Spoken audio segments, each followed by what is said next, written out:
Assalamualaikum warahmatullahi wabarakatuh. Salam kemanusiaan. Perkenalkan, nama saya Nili Amandasari. Saya dari Fakultas Ilmu Tarbiyah dan Keguruan, Prodi Pendidikan Madrasah Ibtidaiyah. Baik, di sini izinkan saya untuk menjelaskan atau mendiskusikan materi tentang kepalang merahan yang berjudul tentang Perhimpunan Palang Merah Indonesia. Sekilas sejarah, berdirinya Perhimpunan Palang Merah Indonesia atau biasa kita sebut sebagai PMI sebenarnya sudah dimulai sejak masa sebelum Perang Dunia Kedua. Saat itu, tepatnya pada tanggal 21 Oktober 1873, pemerintahan kolonial Belanda mendirikan organisasi Palang Merah di Indonesia dengan nama Het Nederland Indische Rode Kruis atau NIRK, yang kemudian berubah menjadi Nederlands Rode Kruis Afdeling Indi atau disingkat dengan NERKAI. Seiring dengan pergeseran waktu, timbul semangat untuk mendirikan PMI, tepatnya diawali sekitar tahun 1932. Rencana pendirian dipelopori oleh Dr. R.C.L. Senduk dan Dr. Bahdar Johan. Rencana itu mendapat dukungan luas terutama dari kalangan terpelajar Indonesia. Mereka berusaha keras untuk membawa rancangan tersebut dalam sidang konferensi NERKAI pada tahun 1940, walaupun akhirnya ditolak. Dengan semangat terpaksa, rancangan tersebut disimpan untuk menanti kesempatan yang lebih tepat. Seperti tak kenal menyerah, saat penduduk Jepang mereka kembali mencoba untuk membentuk suatu badan palang merah nasional. Namun gagal juga karena mendapat halangan dari pemerintah tentara Jepang, sehingga untuk kedua kalinya rancangan itu pun harus disimpan.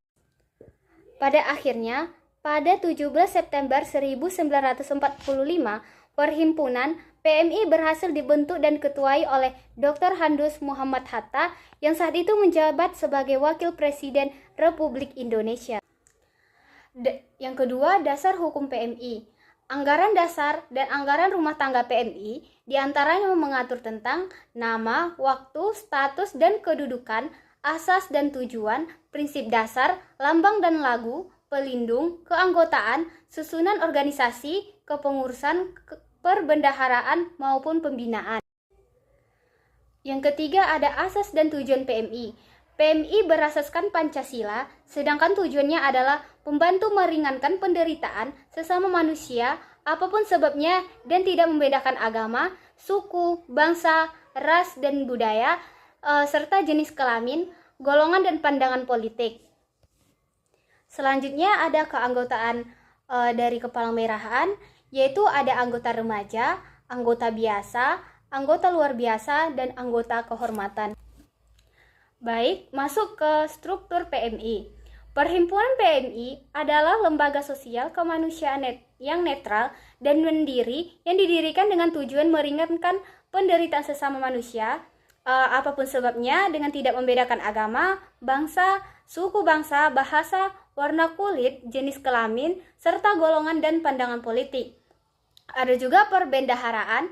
Perbendaharaan PMI ini yaitu seluruh inventaris yang berupa uang, barang-barang bergerak, barang-barang yang tidak bergerak, termasuk surat-surat berharga seperti milik PMI pada tingkat pengurus PMI, baik pusat, daerah maupun cabang, memiliki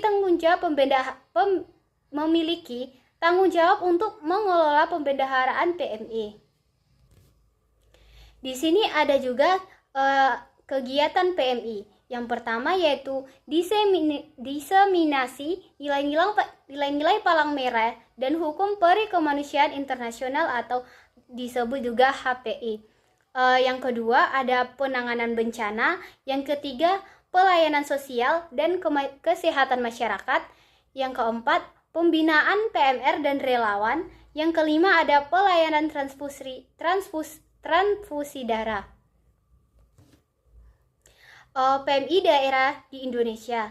PMI daerah di Indonesia didirikan sejak pada 1945 hingga kini, yaitu 2009. PMI telah berkembang pesat dan memiliki 33 markas daerah di tingkat provinsi dan 404 markas cabang di tingkat kabupaten atau kota. Cukup sekian materi dari saya. Saya ucapkan terima kasih. Salam kemanusiaan.